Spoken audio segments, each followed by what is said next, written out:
ಬಹಳ ದಿನದಿಂದ ಕರಾವಳಿ ಮಲೆನಾಡು 3-4 ಜಿಲ್ಲೆ ಏನು ನಮ್ಮ ಕೋಸ್ಟಲ್ ಬೆಲ್ಟಲ್ಲಿ ನಾವು ಕೇರಳ ಮತ್ತು ಗೋವಾ ಅವರು ಯಾವ ರೀತಿ ಎನ್ಕ್ಯಾಶ್ ಮಾಡ್ಕೊಂಡಿದ್ದಾರೆ ಅದರಲ್ಲಿ ನಾವೆಲ್ಲ ಫೇಲ್ ಆಗಿದ್ದೇವೆ. ಕಾಂಗ್ರೆಸ್ ಸರ್ಕಾರ ಇರ್ಬೋದು, ಬಿಜೆಪಿ ಸರ್ಕಾರ ಇರ್ಬೋದು, ನಾವೆಲ್ಲ ಫೇಲ್ ಆಗಿದ್ದೇವೆ. ಜನ ವಲಸೆ ಹೋಗ್ತಾ ಇದ್ದಾರೆ. ಮಂಗಳೂರು ಜನ ಎಲ್ಲ ಸೌದಿ, ಮುಂಬೈ, ಬೆಂಗಳೂರು ವಿವಿಧ ಕಡೆ ಎಲ್ಲ ಹೋಗ್ತಾ ಇದ್ದಾರೆ. ಬಟ್ ಇಲ್ಲಿರುವಂತ ಒಂದು ಪ್ರಕೃತಿ ಸಂಪತ್ತು 300 ಚಿಲ್ಲರೆ ಕಿಲೋಮೀಟರ್ ಏನಿದೆ, ಇದನ್ನ ಸರಿಯಾದ ರೀತಿಯಲ್ಲಿ ನಾವು ಬಳಸ್ಕೊಳ್ತಾ ಇಲ್ಲ. ಸೊ ನಾನು ಎಲ್ಲ ಶಾಸಕರ ಹತ್ರ ಮಾತಾಡಿದ್ದೀನಿ. ಪಾಪ ಎಲ್ಲ ಶಾಸಕರು ಕೂಡ ಅವರು ಬಹಳ ಆಸಕ್ತಿ ಕೂಡ ತೋರಿಸಿದ್ದಾರೆ. ಸೊ ಮಧ್ಯದಲ್ಲಿ ನಮ್ಮ ಕ್ಯಾಬಿನೆಟ್ ಅಲ್ಲಿ ಒಂದು ಟೂರಿಸಂ ಪಾಲಿಸಿ ಬಂದಿತ್ತು. ನಾನು ಆ ಪಾಲಿಸಿ ನೋಡಿ ನಾನು ನಮ್ಮ ಟೂರಿಸಂ ಮಿನಿಸ್ಟರ್ಗೆ, ಚೀಫ್ ಮಿನಿಸ್ಟರ್ಗೆ ಹೇಳಿದ್ದೆ, ಈ ರೀತಿ ಪಾಲಿಸಿ ಇಂದ ಏನು ನಮ್ಮ ಕರಾವಳಿಗೆ ಆಗುವುದಿಲ್ಲ. ಚುನಾವಣಾ ಸಂದರ್ಭದಲ್ಲೂ ಕೂಡ ನಾವು ನಮ್ಮ ಮ್ಯಾನಿಫೆಸ್ಟೋಲ್ಲಿ ಮತ್ತೊಂದೆಲ್ಲ ಇದ್ರ ಬಗ್ಗೆ ಚರ್ಚೆ ಮಾಡಿದ್ದು. ಇಲ್ಲೇನಾದ್ರು ಒಂದು ಸ್ಪೆಷಲ್ ಆಸಕ್ತಿ ಮಾಡಬೇಕಾಗಿದೆ. ಸೊ ಬಹಳ ಜನ ವಿದೇಶದಿಂದ ಮತ್ತು ಮುಂಬೈ, ಬೆಂಗಳೂರಲ್ಲಿರುವಂತಹ ಉದ್ಯಮಿಗಳು ಕೂಡ ತನ್ನ ಸ್ವಂತ ಊರು, ಬದುಕಿದ ಊರು, ಹುಟ್ಟೂರು, ನಾವು ಏನಾದ್ರು ನೀವು ನಮಗೆ ಸಹಕಾರ ಕೊಟ್ಟರೆ ನಾವು ಇನ್ವೆಸ್ಟ್ಮೆಂಟ್ ಮಾಡ್ತೀವಿ ಅಂತ ಅನೇಕರು ವ್ಯಕ್ತಪಡಿಸಿದ್ದಾರೆ. ಈ ಹಿನ್ನೆಲೆಯಲ್ಲಿ ನಾನು 2-3 ಬಾರಿ ವಿಧಾನಸಭೆಯಲ್ಲಿ ಮತ್ತು ಬೇರೆ ಕಡೆಲ್ಲ ಬಂದು ಇಲ್ಲೆಲ್ಲ ಬಂದು ನಾನು ಮಾತಾಡಿದ್ದೆ.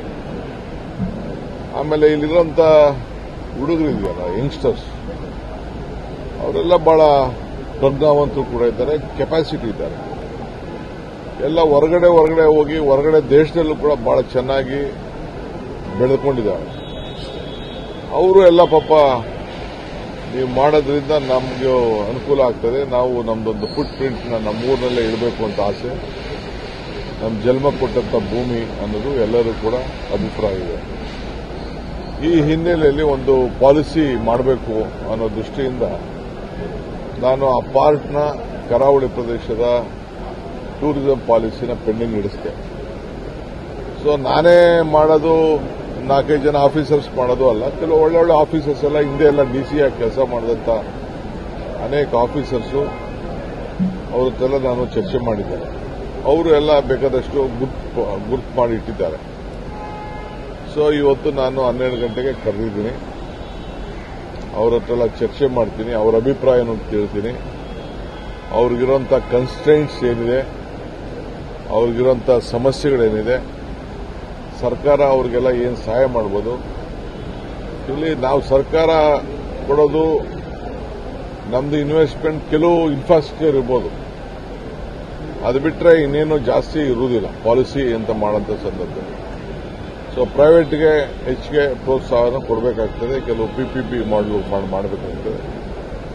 ಈ ಹಿನ್ನೆಲೆಯಲ್ಲಿ ಕೆಲವ್ರ ಹತ್ರ ಮಾತಾಡಬೇಕು ಮತ್ತು ಕರಾವಳಿ ಪ್ರದೇಶದ ನಮ್ಮ ಉಡುಪಿ ಇರ್ಬೋದು, ನಾರ್ತ್ ಕೇಂದ್ರ ಇರ್ಬೋದು, ಸೌತ್ ಕೇಂದ್ರ, ಸ್ವಲ್ಪ ಮಲೆನಾಡು ಭಾಗ, ಇವೆಲ್ಲ ಹೊಂದಿಕೊಂಡಿರೋದ್ರಿಂದ ಇವರ ಹತ್ರೆಲ್ಲ ಕೂಡ ಮಾತಾಡಿ ಜನಪ್ರತಿನಿಧಿಗಳು ಒಂದು ರೌಂಡ್ ಬೆಂಗಳೂರಲ್ಲಿ ಮೀಟಿಂಗ್ ಮಾಡಿದ್ದೆ. ಈಗ ಉದ್ಯಮಿಗಳು ಮತ್ತು ಜನಪ್ರತಿನಿಧಿಗಳು, ಯಾಕಂದ್ರೆ ಅವರು ಸಹಕಾರ ಕೊಡಬೇಕು. ಅವರಲ್ಲಿ ಏನು ಕಂಡಿದ್ದಾರೆ ಜನಪ್ರತಿನಿಧಿಗಳು ಅವರು ಹೇಳಬೇಕು. ನಮ್ಮ ಇಲ್ಲಿರೋಂಥ ಇನ್ವೆಸ್ಟರ್ಸು, ಡೆವಲಪರ್ಸು ಅವ್ರಿಗೇನು ಕಂಡಿದ್ದಾರೆ ಅಂತ ಅವ್ರು ಹೇಳಬೇಕು.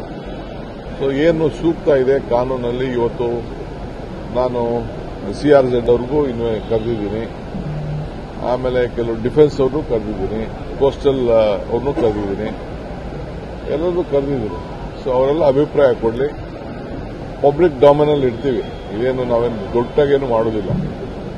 ಆಮೇಲೆ ನಾವೆಲ್ಲ ಇದ್ರ ಬಲ್ಲ ಏನೇನು ಅಭಿಪ್ರಾಯ ಇದೆ ತೆಗೆದುಕೊಂಡು ಈ ರೀತಿ ಅಭಿಪ್ರಾಯ ಕೊಟ್ಟಿದ್ದಾರೆ ಅನ್ನೋದನ್ನು ನಾನು ಕೂಡ ಸಾರ್ವಜನಿಕರ ಗಮನಕ್ಕೂ ತರ್ತೀನಿ. ಇನ್ನೇನಾದ್ರು ಮಾಡಿಫಿಕೇಶನ್ ಮಾಡೋದಾದ್ರೂ ಮಾಡ್ತೀವಿ. ಒಟ್ಟಾರೆ ಈ ಭಾಗದ ಅಭಿವೃದ್ಧಿ, ಯಾಕೆಂದ್ರೆ ನಾನು ತಿಳ್ಕೊಂಡಂಗೆ ಸ್ವಲ್ಪ ಹಿಂದಿದ್ದೀವಿ. ಒಂದು 5 ಸ್ಟಾರ್ ಹೋಟ್ಲು ಇಲ್ಲ, ಒಂದು ಟೂರಿಸಂ ಡೆಸ್ಟಿನೇಷನ್ ಪಾಯಿಂಟ್ಸು ಇಲ್ಲ. ಇವೆಲ್ಲ ಕೂಡ ಇದೆ. ನಾನು ಬೇರೆ ಬೇರೆ ಪಕ್ಕದಲ್ಲೆಲ್ಲ ನಾನು ಕೇರಳ ಹೆಂಗಾಯ್ತು, ಗೋವಾ ಹೆಂಗಾಯ್ತು, ಇದ್ರ ಬಗ್ಗೆ ನಾನು ಚರ್ಚೆ ಮಾಡಕ್ಕೆ ಹೋಗುವುದಿಲ್ಲ. ಸೊ ನಮ್ಮಲ್ಲಿರುವಂಥ ಸಂಪತ್ತನ್ನ, ನಮ್ಮಲ್ಲಿರುವಂಥ ಯುವಕರ ಏನು ಕ್ರಿಯಾಶೀಲತೆ ಇದೆಯಲ್ಲ ಅದನ್ನು ಬಳಸ್ಕೊಂಡು ನಮ್ಮ ಜನನೇ, ನಮ್ಮ ಸ್ವಂತ ಜನ ಬೆಳೀಲಿ ಅನ್ನೋದು ನಮ್ಮ ಆಸೆ. ರಾಜ್ಯಪಾಲರಿಗೆ ಮಸೂದೆಗಳನ್ನು ಕಳಿಸಿದ್ದಾರೆ. 3 ಮಸೂದೆಗಳನ್ನ 2 ಮಸೂದೆ ವಾಪಸ್ ಕಳಿಸಿ ಒಂದು ಪರಿಶೀಲನೆಗೆ, ಒಂದು SC ಒಳ ಮೀಸಲಾತಿ, ಇನ್ನೊಂದು ಚಾಮುಂಡೇಶ್ವರಿ ಅಭಿವೃದ್ಧಿ ಪ್ರಾಧಿಕಾರದ ಮಸೂದೆ, ಇನ್ನು ದ್ವೇಷ ಭಾಷಣಗಳು, ಅದರ ಪರಿಶೀಲನೆ ಇದೆ ಅಂತ ಹೇಗೆ ನೋಡ್ತೀವಿ? ಸಾಯಂಕಾಲ ಚೀಫ್ ಮಿನಿಸ್ಟರ್ ಬರ್ತಾರೆ, ಅವ್ರ ಹತ್ರ ಮಾತಾಡಿ. ಕೇರಳ